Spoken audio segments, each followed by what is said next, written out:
पुराणों में नवरात्र के दो प्राचीन कथाओं का वर्णन किया गया है। प्रमुख कथा के अनुसार लंका युद्ध में ब्रह्मा जी ने श्री राम से रावण वध के लिए चंडी देवी का पूजन कर देवी को प्रसन्न करने को कहा और बताए अनुसार चंडी पूजन और हवन हेतु दुर्लभ 108 नीलकमल की व्यवस्था की गई। वहीं दूसरी ओर रावण ने भी अमरता के लोभ में विजय कामना से चंडी पाठ को प्रारंभ किया। यह बात इंद्रदेव ने पवन देव के माध्यम से श्री राम के पास पहुंचाई और परामर्श दिया कि चंडी पाठ यथासंभव पूर्ण होने दिया जाए। इधर हवन सामग्री में पूज्य स्थल से एक नीलकमल रावण की मायावी शक्ति से गायब हो गया और राम का संकल्प टूटता सा नजर आने लगा। भय इस बात का था कि देवी माँ रुष्ट न हो जाए। दुर्लभ नीलकमल की यह व्यवस्था तत्काल असंभव थी। तब भगवान राम को सहज ही स्मरण हुआ कि मुझे लोग कमल नयन नवकंज लोचन कहते हैं, तो क्यों ना संकल्प पूर्ति हेतु एक नेत्र अर्पित कर दिया जाए।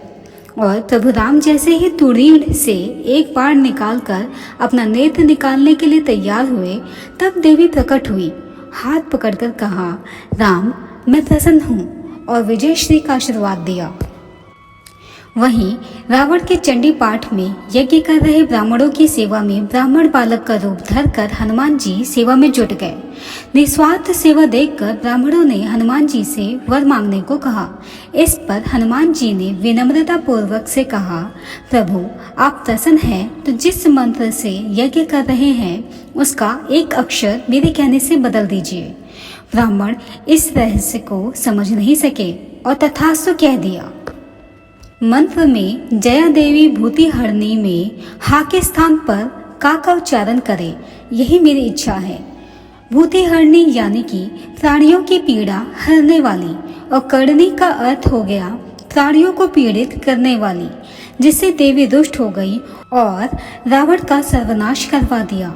हनुमान जी महाराज ने श्लोक में हा की जगह का करवा कर रावण के यज्ञ की दिशा ही बदल डाली।